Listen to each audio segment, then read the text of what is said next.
el Centro de Cambio Global y la Sustentabilidad en el Sureste está presente a través de su investigador, el maestro en ciencia Juan Manuel Coller González, a quien le doy la más cordial de las bienvenidas a Dimensión DAEA. ¿Qué tal? Buenas tardes, muchas gracias por la invitación y un gusto estar aquí compartiendo con ustedes. Al contrario, maestro en ciencias Juan Manuel Coller González, es un gusto y un placer tenerle como invitado en nuestro programa Dimensión DAEA. Déjeme comentarle, amable auditorio, que el maestro en ciencias Juan Manuel Coller González es licenciado en biología, egresado de la Universidad Juárez Autónoma de Tabasco, orgullosamente Juchimán, con maestría en ciencias ambientales y también titulado en ambos casos con tesis. Se ha desempeñado como técnico ambiental especialista en ornitología en la Coordinación de Vinculación y Servicios de la UJAT. Su formación académica está enfocada a la fauna silvestre, con particular énfasis en el estudio, conservación y educación con aves desde el 2003 a la fecha. También ha colaborado como instructor de diversos cursos sobre técnicas de estudio para aves en Tabasco, Chiapas, Campeche, Quintana Roo desde 2006 con diversas instituciones. Actualmente, pues es investigador por convenio de CONACYT en el Centro de Cambio Global y la Sustentabilidad en el Sureste en el área de energía. Con él vamos a platicar sobre las aves en Tabasco, pero también se encuentra con nosotros Gabriela Ramírez.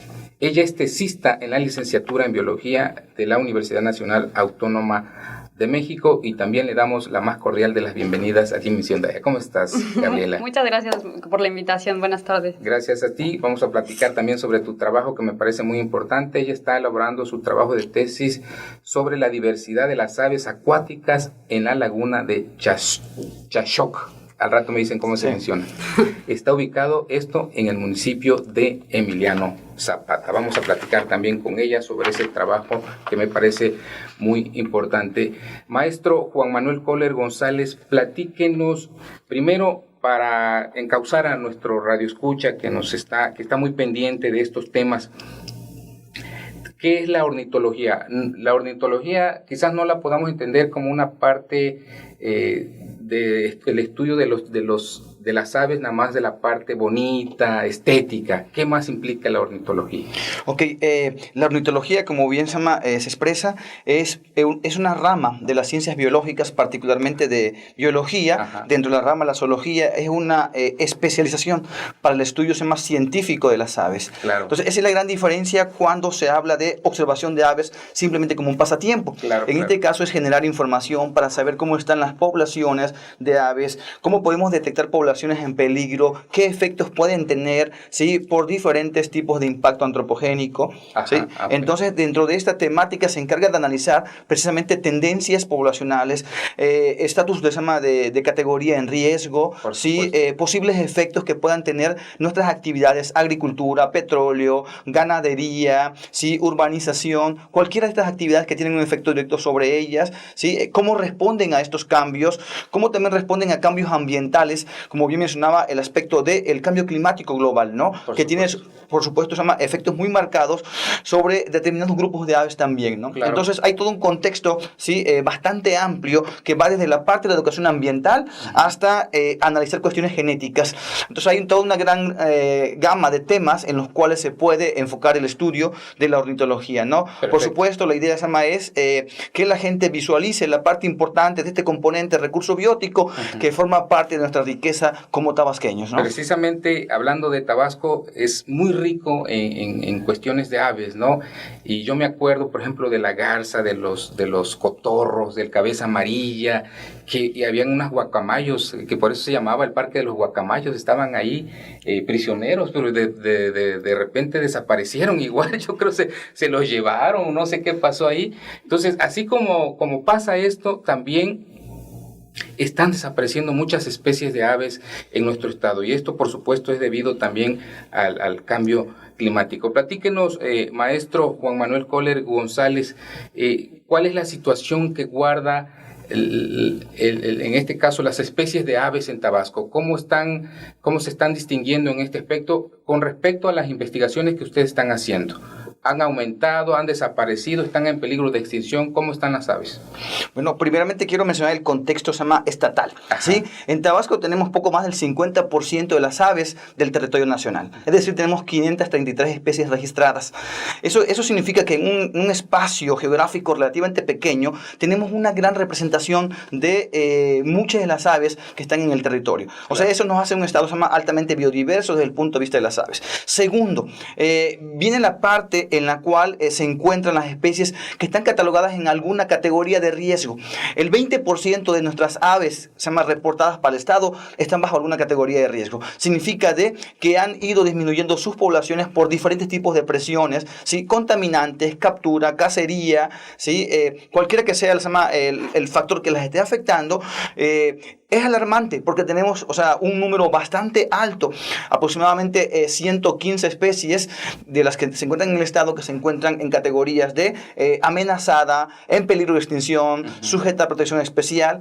Y bueno, usted mencionaba el caso de la guacamaya, que antaño fue una especie que tenía distribución local, pero que en la actualidad tiene ya más de 30 años que no se registra, al menos en el estado de Tabasco, ¿no? Claro. Entonces aquí es muy importante porque muchas de las especies que hemos asociado tradicionalmente a nuestro estado y que todavía se siguen usando emblemáticamente desde el punto de vista turístico, claro, ¿sí? En realidad ya no están, ¿sí? Entonces, esa es la idea de comprender la parte en la cual se está perdiendo esa precisamente fauna que forma parte de nuestra identidad, ¿no? Así tiene que ver algunas especies de águilas, ¿sí? Obviamente algunas especies de aves de selva que cada vez están disminuyendo muy rápidamente sus números, ¿no? Claro. Dentro de este contexto sí es importante evaluar qué tanto tenemos, porque solamente sabiendo precisamente dónde tenemos y cuánto tenemos se pueden tomar medidas y acciones de conservación, ¿no? De ahí la parte importante de los estudios que se realizan, ¿sí? Desde el Centro del Cambio Global para tratar de ver la situación y tratar de establecer algunas medidas que puedan ser precisamente en este caso retomadas desde el punto de vista de la administración, que es la parte pública, que es la que al final de cuentas tiene directamente injerencia sobre muchas medidas de conservación a nivel estatal, ¿no? Por supuesto. Estamos platicando con el maestro en ciencias, Juan Manuel Coller González, sobre cómo afecta el cambio climático a las aves en Tabasco y en particular en la cuenca baja del Usumacinta. Maestro, platicábamos con respecto a las aves que han desaparecido en Tabasco, yo les mencionaba algunos nombres, pero también qué está pasando en la cuenca baja del Usumacinta. Sabemos que hay un proyecto por ahí en Emiliano Zapata, platíquenos de esto. Ok, aquí es importante señalar que Tabasco tiene la parte baja de la cuenca del gran Usumacinta, ¿no? El gran río, la gran cuenca, ¿sí? Que nace en Guatemala, pasa por Chiapas y entra a Tabasco. Para denominarlo cuenca baja, ¿sí? Se toman consideraciones con respecto al relieve, por ejemplo, claro, si está en zona montañosa, en zona plana. Porque es importante en la parte del Usumacinta en el estado de Tabasco, a partir del cañón del Usumacinta, ¿sí? En boca del cerro Tenosique, el río sale de un encajonamiento de montañas y entra a una planicie, ¿sí? Esta parte es muy importante debido a que no hay un relieve muy elevado en las zonas adyacentes. Por lo tanto, el río regula toda una dinámica de inundaciones periódicas. Es decir, cada que crece el río hay un derrame de agua hacia las zonas adyacentes. Se llaman llanuras aluviales o de inundación, que es muy importante desde varios puntos de vista. Enriquecen los suelos, ¿sí? Claro. Lo cual es muy bueno para la agricultura de autoconsumo, para una agricultura semi-industrial, sobre todo para la parte del sorgo y del maíz, ¿sí? También es muy buena para los pastos ganaderos, pero desde el punto de vista de la biodiversidad, esta serie, ¿sí? De llanuras inundables que se generan favorecen muchísimo a las aves, y no solamente las aves, sino otros grupos de animales, ¿sí? Como a peces, diferentes tipos de invertebrados, a algunos mamíferos, renuevan parte de la vegetación. Entonces, el elemento más evidente, ¿sí? Dentro de esto son las aves. Se ven gigantes, se llama grandes parvadas, ¿sí? De diferentes tipos de aves que localmente podemos llamarle cocopatos, ¿sí? Chocolateras, gaitanes, ¿sí? Siete presas, chorlitos, playeritos, gran cantidad de aves que están en esta zona, ¿no? Y dentro de este contexto, la zona de Chacchoc es un sistema lagunar, ¿sí? Bastante grande, que durante la época de inundación amplifica mucho su tamaño, ¿sí? Es muy usado para la pesca por varios ejidos, ¿sí? Pero bueno, desde el punto de vista de la biodiversidad, es un buen reservorio de especies que se encuentran amenazadas, ¿no? ¿Sí?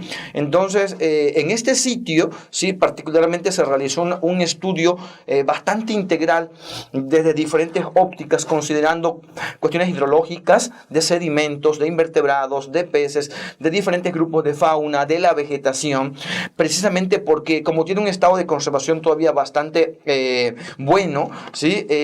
Se tiene como que la mira de que esta información, y aquí la importancia de lo que se genera, ¿no? Pueda servir como base para que los tomadores de decisiones tengan elementos contundentes, por ejemplo, para decretar un área natural protegida, ¿sí? Para regular el aprovechamiento de las especies. No es un área natural protegida, ¿no? Y bueno, por ahí está mucha de la importancia que pueda tener este tipo de estudios, ¿no? Porque es un estudio científico multidisciplinario, ¿sí? Con un gran equipo trabajando, ¿sí? Entonces, es una buena oportunidad, ¿sí? Para encauzar conocimiento para la conservación, ¿no? Entonces, y tiene múltiples beneficios para los ejidos que dependen de la laguna, ¿sí? Para regular su aprovechamiento y para el mantenimiento de la biodiversidad. Y en el caso de las aves que emigran de otros lados y que pasan por aquí, también tiene que ver Por supuesto, el estado de Tabasco forma parte de la ruta migratoria más importante de las aves de Norteamérica, la famosa ruta del Golfo. Entonces, hay dos tipos de aves migratorias, las que se quedan en Tabasco, que son muchísimas especies, casi cerca de 90 especies, y algunas que van de paso, pero que su estancia temporal en el estado de Tabasco es crucial para continuar su viaje, dado que aprovechan para reabastecerse de alimentos, para el descanso y continuar. Pero muchísimas especies, patos, chorlitos, playeros, pequeños paseriformes, algunas águilas, ¿sí? Algunos gavilanes, muchas de esas especies se quedan aquí en Tabasco durante poco más de 6 meses. Entonces, este tipo de ambientes, aquí también se llama la tesista Gabriela, va a hablar sobre ello,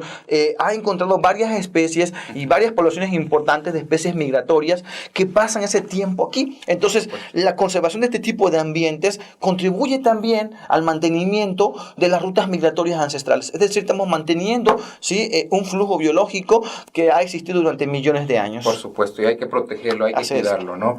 Bien, Gabriela Ramírez, tesista de la licenciatura en Biología de la UNAM, ¿por qué te interesó este proyecto, llevarlo a cabo, esta investigación como parte de tu tesis? Bueno, a mí me ofrecieron una beca y por eso llegué acá a Tabasco, y siempre me habían interesado las aves, entonces empecé a trabajar con el maestro Juan Manuel, y llegamos a los humedales, ¿no? Y los humedales son, a los humedales de Tabasco, que son pues grandísimos, y sobre todo los de la cuenca del Usumacinta, y allá pues, me dijo que podíamos trabajar justamente en ver la diversidad, ¿no? De las aves acuáticas que están asociadas a los humedales. Ahora, los humedales, de hecho, son muy importantes, especialmente, justamente para las aves acuáticas, porque, como dijo el maestro, llegan aves migratorias, por ejemplo, que necesitan estar acá en la temporada de invierno, que bajan desde Canadá o desde Estados Unidos, como el pelícano blanco, las aves playeras, y entonces tienen que buscar refugios acá, ¿no? Entonces, pero para poder decir que tenemos que proteger un humedal, necesitamos saber qué es lo que hay, ¿no? En ese humedal. Entonces empezamos a trabajar justamente con las aves acuáticas de Chacchoc, y ahí estamos. De hecho, vieron más o menos del registro que se hizo dentro de Chacchoc, que es un área pues, relativamente pequeña, salieron muchísimas especies, y de esas, una tercera parte son aves acuáticas. Y de esas aves acuáticas, la mitad o un poco más son migratorias. Entonces, y por ejemplo, hay especies muy importantes como el javirú, que usa esos humedales en Chacchoc como paso, ¿no? Claro. Ahorita, por ejemplo, que mencionas aves acuáticas, ¿cómo se clasifican o cuántas partes hay? Sí, Bueno, no conozco muchas. Aves acuáticas, ¿y qué más? ¿Aves qué? Terrestres. O sea, Okay. es que se divide en... Bueno, y dentro de las aves acuáticas están, por ejemplo, las aves marinas y las aves que viven en pantano y las aves que viven en humedales y ese estilo, ¿no? Claro. Ahora, lo que nosotros clasificamos, bueno, lo que usamos el maestro y yo como aves acuáticas son las aves que dependan ambientes acuáticos para sobrevivir, ¿no? Okay. Porque también está como toda esta rama genética que divide a las aves acuáticas, pero por ejemplo el gavilán pescador no entra ahí, ¿no? El águila pescadora no entra ahí. Claro. Porque dicen que es una ave de las carroñeras y ese estilo, entonces no entra, pero pues su principal alimento son los peces, entonces necesita a fuerzas un ambiente acuático para poder sobrevivir. ¿Las aves rapaces no entran en esa clasificación? No, genéticamente no, pero deberían entrar porque Perfecto.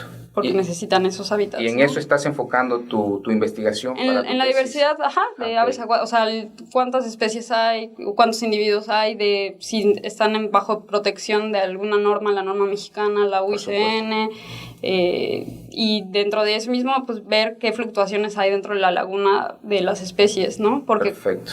Eso es un buen campo de investigación porque es un campo virgen, digamos, casi no hay investigación, que yo sepa, casi no hay investigaciones con respecto a estas cuestiones de las aves, ¿no? Ahora, maestro Juan Manuel Coller González, ya para en la recta final de este programa, ¿cómo el mensaje para la comunidad tabasqueña? ¿Cómo proteger, cómo dejar de afectar a esa zona en este caso para seguir protegiendo a estas especies de aves? Bueno, se pueden tomar una serie de medidas desde diferentes posiciones, ¿no? Una de ellas es básicamente que en Tabasco hay una cultura muy arraigada, sobre todo en la parte rural, pero no es limitativa solamente ahí, de consumo. Entonces, la captura de aves, por ejemplo, para consumo, es muy fuerte todavía. Claro. La otra, la captura de aves para mascotas, ¿sí? Como ornato, también tiene un efecto bastante fuerte, ¿no? Entonces, la captura de aves para venta, para comercio, también es otro de los efectos que tiene directamente repercusiones en las poblaciones, ¿no? Y sin duda también la expansión, ¿sí? Agrícola, ganadera, a los escasos relictos que nos van quedando, por ejemplo, de selva, la modificación de humedales para rellenarlos para construcción, por ejemplo, afecta a muchísimas aves acuáticas también. Entonces, este conjunto de acciones, si se mitigan, si se pueden disminuir, ¿sí? Pues obviamente va a beneficiar muchísimo a las aves, ¿no? Por supuesto, como ya lo comentó, desafortunadamente la cultura del consumo del tabasqueño es así, todo lo que se mueve es comida, como decíamos, algo así. Sí, por ahí algunos viajeros extranjeros notaron eso, ¿no? Que prácticamente que lo que se mueve se come. Y es cierto, aquí lo podemos visualizar no solamente desde el punto de vista de las aves, sino por ahí está el caso también de las tortugas, claro, ¿sí? Y de gran cantidad de animales, ¿no? Pues ahí está el mensaje, amable auditorio, para que nosotros tengamos conciencia de lo que valen nuestras especies de aves en Tabasco para poderlas proteger y que no sigan desapareciendo, ¿no? Que no se pongan en esa barrera de peligro de extinción. Nosotros agradecemos infinitamente en un primer orden al Centro de Cambio Global y la Sustentabilidad en el Sureste por permitirnos que sus investigadores vengan a dar luces aquí en nuestro programa, a dar a conocer lo que está haciendo precisamente a través de sus investigaciones. Y en esta tarde agradezco infinitamente el que haya estado con nosotros al maestro en ciencias Juan Manuel Coller González. Muchísimas gracias. Muchas gracias por la invitación, un placer estar aquí. Gracias. De igual manera, le damos las gracias a Gabriela Ramírez, que ella es tesista de la licenciatura en Biología de la Universidad Nacional Autónoma de México. Muchísimas gracias. Muchas gracias, buenas tardes.